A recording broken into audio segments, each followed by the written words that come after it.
రెండు పండ్లు విరిగితే మొత్తం తీసేసుకుంటామా? వట్టి కాలు ఒక్కటే తుంటి విరిగితే మొత్తం రెండో కాలును కూడా మడబెట్టామే మనము. రైట్. మేడిగడ్డ కూడా అంతే, రిపేర్ చేసుకుంటే సరిపోతుంది. అసెంబ్లీ ఎన్నికల్లో ఓడిపోతామని ముందే తెలుసాట. ఊరేక తెలుసా? జ్యోతిష్ని అడిగినట్టు 105 వస్తే రాసుకోని బయటిది. ఈసారి బీఆర్ఎస్ పార్టీ 115 105 గెలవద్దు. మరి అది అవద్దమా ఏం కథ అనేది చూద్దాం. అసెంబ్లీ ఎన్నికల్లో ఓడిపోతామని ముందే తెలుసాటి నాకు. వాహ్, ఈ ఓడిపోతామని తెలిసినా కూడా ఏమంటున్నావు? మనకు ఈసారి 105 వస్తే నువ్వు రాసుకోవా 105 వస్తే ఈసారి అన్నాడుగా. అంటే ఆ మాట తప్పు అన్నట్టు. ఇప్పుడు బీఆర్ఎస్ పార్టీ పార్లమెంట్ ఎన్నికల్లో కూడా బొక్కబోర్లా పడబోతా ఉంది, కానీ మీదికి మాత్రం బీజేపీకి మనకు మధ్యలో వారు ఉంటుందని చెప్తా ఉన్నాడు. అప్పటికే లేట్ కావడంతో అభ్యర్థులను మార్చలేకపోయినా, అంటే కేసీఆర్ మధ్యలో ఏముంది?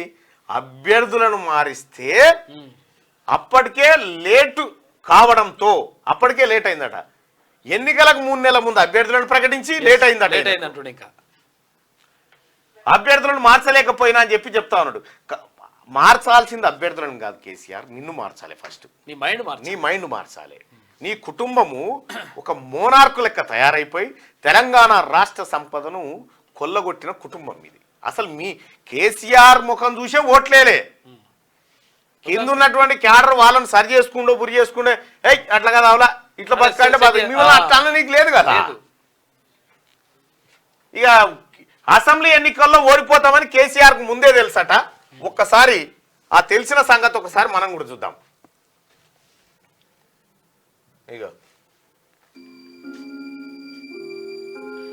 95 నుంచి 105 సీట్ల దాకా వస్తాయని చెప్తున్నాడు.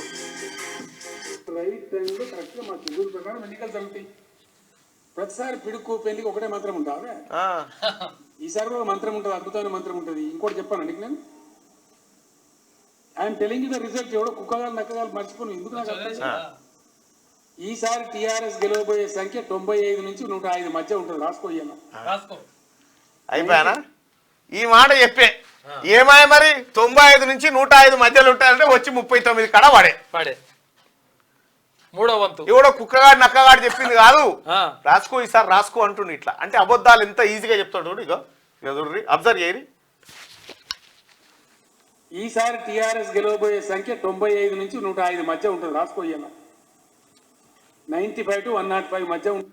నిన్ను 105 దాకా రానిస్తే నేనెందుకు ఉంది కాకా ఈ ఊళ్ళే. నీవు నీ పతనాన్ని నీ పతనాన్ని అంటే నీ శారీరక పతనాన్ని కాదు, నీ రాజకీయ పతనం కోసం మేము సమిధలు కావడానికి సిద్ధమై కొట్లాడినాం కాక. వట్టి గాలి నీ పతనం. నీవు చేసే బజవాయి పనులన్నీ బహిర్గతం చేసుడుతోని నీ పతనం స్టార్ట్ అయింది. సబ్బండ ప్రజానికం నీ పతనాన్ని కోరుకుంది. మరి ఈడనేమో 105 వస్తాయని చెప్పిండు. ఇప్పుడేమంటుండు? అసెంబ్లీ ఎన్నికల్లో ఓడిపోతామని ముందే తెలుసట. మళ్ళా ఇన్ని బజవాయి మాటలు ఉంటాయి కేసీఆర్ తారా. అయితే అట్లా లేకపోతే ఇట్లా. అట్లనే కాంగ్రెస్ సర్కార్పై ప్రజల్లో వ్యతిరేకత పెరిగిందని కామెంట్ అంట. వ్యతిరేకత పెరగలే, ఇంకా ప్రేమ పెరిగింది కాంగ్రెస్ పార్టీ ప్రభుత్వం పైన. సో గదేదో గిన్నే రారాదు, గిడికి వస్తే అయిపోయా. ఆ మాటనే మాట్లాడదు, పబ్లిక్ తో మాట్లాడదు. కావాలంటే పబ్లిక్ తోటి ఫోన్ ఇన్ తీసుకుందాం, డైరెక్ట్ గా ప్రజలతోనే ఫోన్ ఇన్ కార్యక్రమం పెట్టుకుందాం. రండి, ప్లీజ్ వెల్కమ్. భోజనాలు ఎప్పుడు ఇస్తారో చెప్పండి. నేను రిక్వెస్ట్ పెట్టమంటే పెడతా. ఆన్లైన్ లో ట్విట్టర్ లో పెట్టాను. ఇప్పుడు చెప్పు. ట్విట్టర్ లో తమరికి పెట్టమంటే పెడతా. ఒక్కసారి రండి మార్నింగ్ న్యూస్ కి. ఒక్కసారి వచ్చి నేను గత కొన్నేళ్ల నుంచి అడుగుతా ఉన్నా నిన్ను, మీ అల్లుడిని, వీళ్ళందరినీ కూడా.